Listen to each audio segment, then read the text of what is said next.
এই সিজন চেঞ্জের সময় রুক্ষ শুষ্ক চুল আজকে মসৃণ করব, সেটা আবার ভাতের ফ্যান দিয়ে। হ্যাঁ বন্ধুরা, ভাতের ফ্যান দিয়েই আজকে চুলের ডোগা ফাটা দূর হবে, চুলের জেল্লা বাড়বে, খুশকি দূর হবে, আর রুক্ষতা তো দূর হবেই। কিন্তু ভাতের ফ্যানের সঙ্গে আর কি কি মেশালে এতগুলো প্রবলেম সলভ হবে সেটা দেখে নেব পুরো ভিডিওতে। আর কিভাবে মাখবে, কখন মাখবে, কতবার মাখতে হবে সবটাই আলোচনা করব এই ভিডিওতে। নমস্কার বন্ধুরা, আমি পায়েল। আজকে যারা নতুন আমার ভিডিও দেখছো অবশ্যই চ্যানেলটাকে সাবস্ক্রাইব করে রাখো, আর যারা এখনো পর্যন্ত সাইডে দেওয়া বেল আইকনটা টেপোনি অবশ্যই টিপে রাখো, কেন কি নতুন কোনো ভিডিও পোস্ট করার সাথে সাথে তোমাদের কাছে নোটিফিকেশন চলে যাবে। প্রথমেই গ্যাসের উপরে আমি লোহার কড়াই বসিয়ে দিয়েছি। বন্ধুরা, চুলের জন্য লোহার কড়াই নেওয়াটা খুবই জরুরি, কেন কি লোহাতে আয়রন আছে, যেটা আমাদের চুলের জন্য অনেক উপকার। এবার এখানে নিয়ে নিয়েছি ফ্লেক্সিড, যেটাকে বাংলায় বলে তিসি বীজ। এই ফ্লেক্সিড তোমরা যে কোনো মুদিখানা দোকান অথবা দশকর্মা দোকানেও পেয়ে যাবে। এই ফ্লেক্সিডটা আমি দুদিন আগের থেকে জলে ভিজিয়ে রেখেছিলাম। এখানে 4 চামচ ফ্লেক্সিড নিয়েছিলাম। বন্ধুরা, তোমরা যেদিন তৈরি করবে তার আগের দিন রাত্রে ভেজালেই হবে। এবার আমি এখানে নিয়ে নিচ্ছি ভাতের ফ্যান। নর্মাল যেরকম ভাবে ভাত করো সেই রকমই ভাতের ফ্যানটা করে রেখে দিও, আর ভাতের ফ্যানটা ঠান্ডা হতে দিও। এরপর আমার চুলের লেন্থ অনুযায়ী আমি হাফ কাপ ভাতের ফ্যানটা নিয়েছিলাম। যদি তোমাদের অনেক লম্বা চুল হয় তাহলে 1 কাপ নিও, আর যদি তোমাদের একটু ছোট চুল হয় তাহলে 10-12 চামচ নিলেই হয়ে যাবে। বন্ধুরা, ভাতের ফ্যানে অ্যামিনো অ্যাসিড আছে বলে চুলের সুস্বাস্থ্য বজায় রাখে, আর আমাদের চুলে বা স্কাল্পে যে অয়েল থাকে সেটা অ্যাবজর্ব করে, তাই চুলটা চিটচিট করে না। ভাতের ফ্যান চুলকে ডিটক্স করে। ভাতের ফ্যানে আরেকটা কি ভালো ব্যাপার আছে জানো?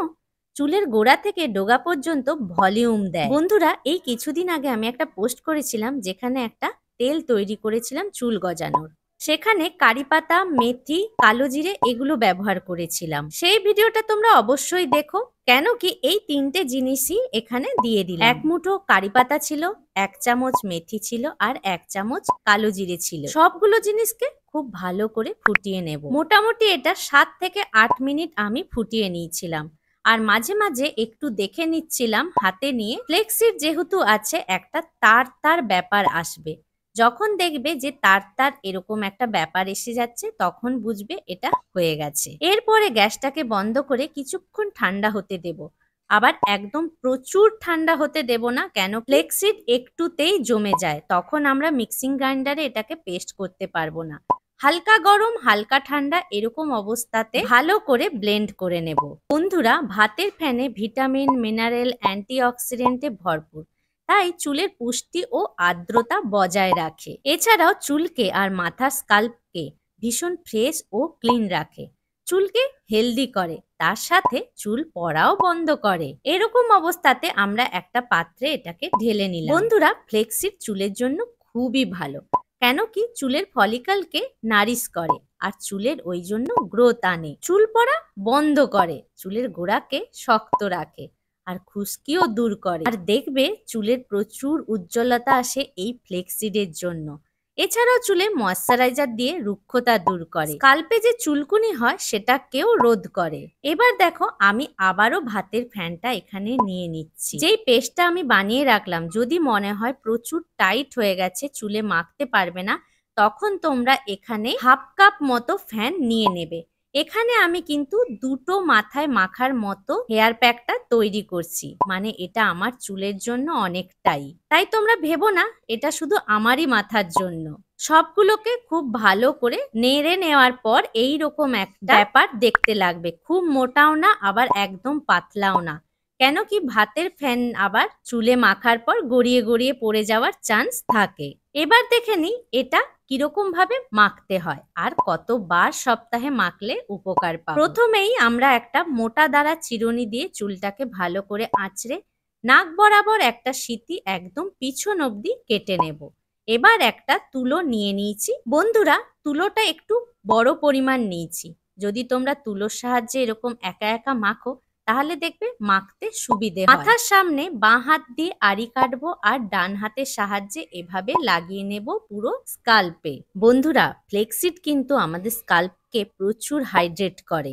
আসল কথা, ফ্লেক্সিড আমাদের চুলের টেক্সচারকে ঠিক করে। এছাড়াও জানো তো, ফ্লেক্সিড মাখলে প্রিম্যাচিওর সাদা চুল হওয়া থেকে রোধ করে। বন্ধুরা, আমরা যখন এই হেয়ার প্যাকটা মাখবো তখন 2-3 দিন হয়েছে এমন চুলে মাখলে ভালো হয়, কিন্তু 5-6 দিন হয়ে গেছে এরকম চুলে মেখো না। তাতে কি হবে, উপকার অতটা ভালো তোমরা পাবে না। যেদিন শ্যাম্পু করেছো তার পরের দিন যদি এটা মাখো তাহলে খুবই ভালো হয়। এই হেয়ার প্যাকটা তোমরা সপ্তাহে 1 দিন করে লাগাতেই পারো। মাথার সামনেটায় পুরো লাগানোর পর আমরা পিছনেও একইভাবে আড়ি কেটে কেটে লাগিয়ে নেব। এই হেয়ার প্যাকটা আমরা যদি 45 মিনিট থেকে 1 ঘন্টা মেখে রাখি তাহলে ভালোই উপকার পাবো। বন্ধুরা, এই হেয়ার প্যাকটা মাখার পরে যখন তোমরা শ্যাম্পু করবে, সব মেথিদানা বা ফ্লেক্সিড একবারে উঠে হয়তো আসবে না। তো তোমরা শ্যাম্পু করতে করতে বারবার চেষ্টা করবে না যে সবগুলোকে বের করার। যতটুকু বেরোবে ততটুকুই ছেড়ে দেবে। যেগুলো চুলে লেগে থাকবে সেগুলো আমরা শ্যাম্পু করার পর যখন চুল মুছবো তখন এমনিই ঝরে পড়বে। এছাড়াও যখন চুল আঁচড়াবো তখনও ঝরে ঝরে কিছুটা পড়বে। এরপরে হাতের সাহায্যে মাথার উপরের যে অংশটা এরকম জায়গায় আছে প্যাকটাকে ভালো করে লাগিয়ে নেব। কেন কি এই হেয়ার প্যাকটা স্কাল্পে আর চুলের লেন্থেও আমরা ভালো করে লাগাবো। মাথার পিছন পোর্শনেও এইভাবে লাগিয়ে নেব। এবার চুলের লেন্থে কিভাবে লাগালে তোমাদের সুবিধে হয় সেটাও দেখিয়ে দিচ্ছি। আমরা সম্পূর্ণ চুলকে এক সাইডে এভাবে নিয়ে চলে আসব। তারপরে চুলের কিছুটা লেন্থ এভাবে নিয়ে নেব আর প্যাকটা লাগাবো। আর প্যাকটা লাগিয়ে একটু টানার চেষ্টা করব। তবে বন্ধুরা, এখানে একটা কথা বলি, যাদের গোড়া ভীষণ নরম, মানে চুল একটুতেই হাতে চলে আসে, তারা বেশি টানাটানি এখানে করবে না। তারা সিম্পল হেয়ার প্যাকটা মাথায় মাখবে, আধ ঘন্টা 1 ঘন্টা রেখে ধুয়ে ফেলবে। আমার কাছে এই কোশ্চেনটা প্রচুর আসে যে আমাদের গোড়া তো ভীষণ নরম, কিছু মাখলে আরোই চুল উঠে আসে। তাই তোমরা মাখবে, কিন্তু বেশি চুলকে টানাটানি বা মাসাজ করার চেষ্টা করবে না। হেয়ার প্যাকটি পুরো মাথায় মাখার পরে আমরা হালকা হাতে একটু মাসাজ করে নেব। প্রথমে আমরা মাথার স্কাল্পে মাসাজ করব, তারপরে এরকম ভাবে টেনে টেনে চুলের ডোগাতেও মাসাজটা করব। কেন কি, যাদের একটু ডোগা ফাটা থাকে তাদের এরকম ধরনের করে ফ্লেক্সিড বা ফ্যানটা আমরা চুলের ভিতরে প্রবেশ করাবো। 5 থেকে 7 মিনিট মাসাজ করলেই হবে। এবার আমার লেন্থে যাদের চুল আছে, মানে হাত খোপা যারা করতে পারবে, চুলটাকে খোপা করে নিও। আর যাদের ছোট চুল আছে তারা এমনিই রেখে দিও। যাদের চুল প্রচুর ড্রাই অ্যান্ড ড্যামেজ হয়ে গেছে তারা এখানে হট টাওয়াল ট্রিটমেন্টটা নিতে পারো।